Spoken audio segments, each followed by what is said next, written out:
Will Apple's iOS update destroy email marketing? A lot of entrepreneurs and marketers are freaking out about what they've heard about the coming update to iOS 15 and iPadOS 15 and whatever else is going on over there. They're terrified about what this is going to mean for their email marketing. And so today I want to talk about here's how to think about it, and here's what you can do to mitigate the impact, or rather to navigate the impact of iOS 15, because it's not the end, I promise. Okay, and so let's start with a little bit of background. I'm going to go quickly. You can always Google this or look at Apple and find out if you haven't heard. But this fall, iOS 15 is going to roll out some changes that will impact your email marketing. Two big ones. First one being called mail privacy protection, which it blocks that little pixel that email service providers put in an email to track open rates and engagement in that way. And so it's going to be hard, or impossible rather, it's going to be impossible to track open rates on Apple devices. And also geographical location, that sort of information will not be shared with the email service provider. So that's going to impact open rates. A lot of people are worried about that. The second thing is a function called hide my email, which now I've been told, I'm not an Apple user, so I don't know, but I've been told that function is already available. But in short, hide my email gives you the ability to put a random fake email address into an opt-in box that way you don't have to share your real email address. And marketers are worried that they're going to be burner email addresses and people will not engage with your emails as a result of having these fake ones in there. And so let's talk about what that means. First of all, I want to acknowledge a couple of things. First off, email open rates have always kind of been a vanity metric. We brag about them when they're good, and we kind of use them as a benchmark of success. Some of us do. But the fact of the matter is, open rates don't really mean that much. Obviously, you cannot take an open rate to the bank. And so this change, because look, the latest data that I've seen, this is from Litmus Analytics. They said 38.9% of emails are opened on iPhones. That's a lot. And 11.5% are opened on Apple Mail, which I assume means, on a desktop Apple computer. So put those two together, it's 50% of emails. Whether my interpretation of that is correct or whatever, we know this is going to impact a huge number of users. And so if 50% or so of your subscribers do not have OpenStract, it's going to change a lot the way that you look at your email.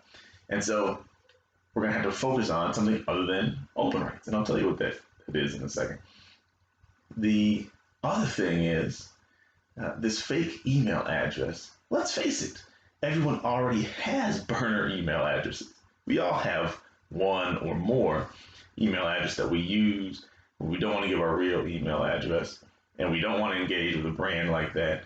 So we just put this fake email address that we don't really care about. We don't check all the time. We already put that in a lot of opt-in boxes. And so this doesn't necessarily change that much. It just makes it a native Apple function, and maybe it might make it a little bit easier, maybe, but not by that much. And then every different brand can have different, you have multiple different fake email addresses. So again, it's not necessarily that different. So here's what I want to advise you. Number one, again, do not focus. Shift your focus from open rates to something more important: click-through rate. Now, even that, is not the main metric you want. The main metric you want is how much money you're making from the emails you're sending. You also want to know about long-term lifetime value of subscribers, but both of those are further down the line than open rates. You got opens and clicks. You start with clicks, and you can use click rate as your segmentation tool now. So rather than, a lot of people segment their email list based on engagement, right? And we will say, people who have opened an email in the last 60 days. Well, now that's going to cut a whole lot of people off. Every Apple user potentially will not be included in that list. So we'll have to shift, and we're going to do our testing. A split test, it probably is a good idea to begin testing with for clicks rather than opens, although I think in many cases that's already been true. And then segmenting into engagement segments.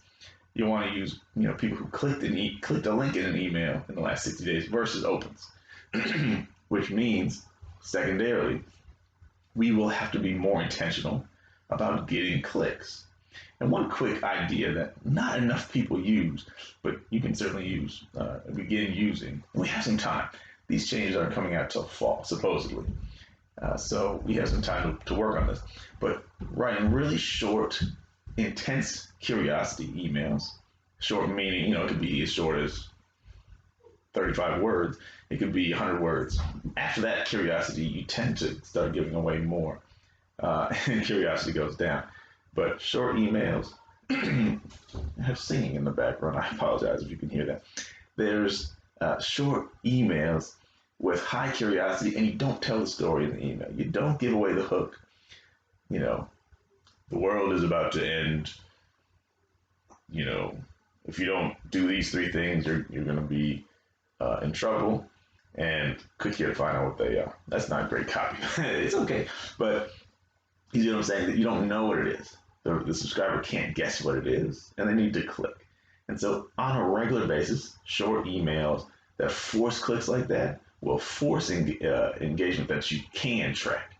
And so I'm going to encourage you to get in the habit now, starting now, to use that to track your engagement and to get your people engaged in a way that you can track.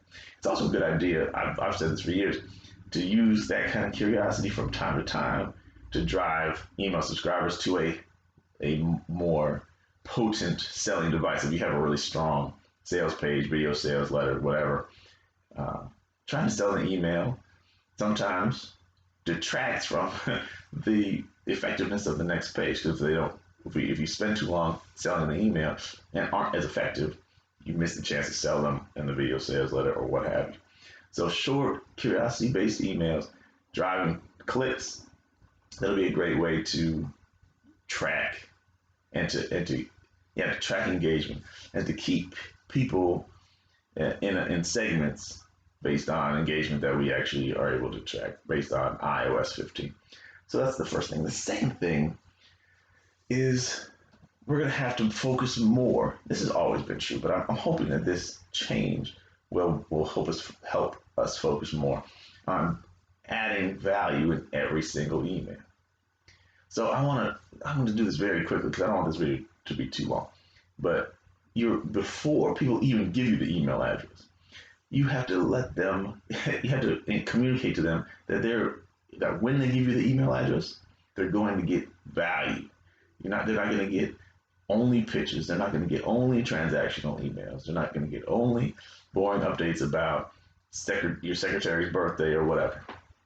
They're going to get emails that are valuable to them, that are helping them improve their lives in the area that you're a specialist in, and it's going to be valuable for them. So it will be helpful for you to do that, communicate that before they give you the email address. And then starting in the very first email they get, don't take for granted that they're going to give you a second chance. And again, they've always been able to give you burners, but you're going to have to focus on, in that very first email, delivering value, making a personal connection where people say, I want to continue reading this, fake email or not, fake address or not.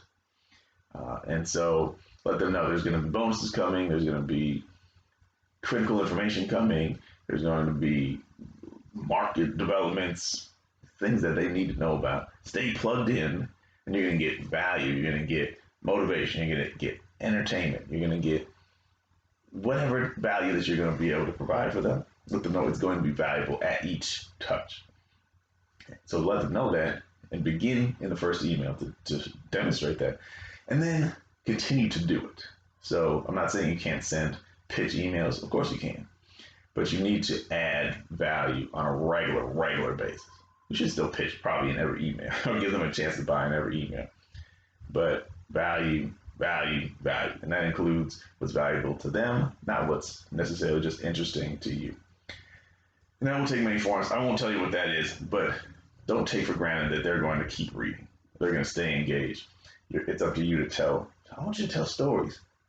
I have another training, like an hour long, on 7 different kinds of stories that you can send to your list and should be. I hope that this drives that more.